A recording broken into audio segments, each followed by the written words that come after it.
Bunny hop tails took me a little while.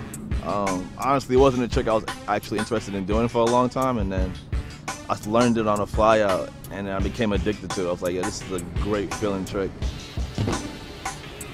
Yeah, I learned tail whips fly out of a box jump lip too. I think like that's the best way to do it, is learn off a fly out and then get the technique down, however, and then do the same exact thing when you do a bunny hop. Easiest way to learn them, I would say, is in banks, bank hips. Like, try to do them downside because it helps you stay over your bars more. Whatever side you kick it, with that same leg, keep it hanging over so it can get over the bike. And as long as you can get over the bike to the point you're like over top of it, and then you can start actually trying to like mess with it and land it and get one foot on, and then once you get one foot on, you gotta put the other one on.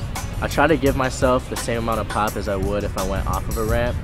So it's like I'm pretending like where I'm about to do my hop whip is like there is a lip right there, and I like come up like front end first and then like scoop it around and try to give myself that same amount of time and try not to think of it any different than I do if I do it off of a ramp, and it definitely helps a lot.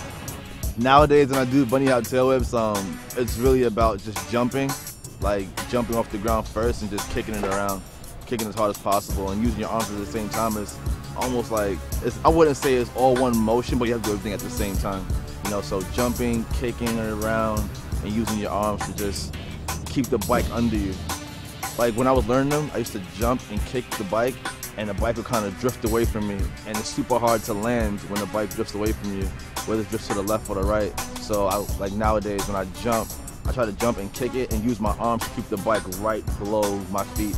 So as soon as the bike comes around, like my feet are going right back on the pedals. And also using your eyes and looking at the pedals to spot your landing. Super, super important. I use everything I have when I do tail whips. I use my legs, my arms, everything to get it around. Like, you know, I don't have time like I'm going off a box jump to float it and make it look a certain way. When I'm doing bunny hop whip, I'm just focusing on doing the whip and landing. Like, I'm using everything I have to get it around.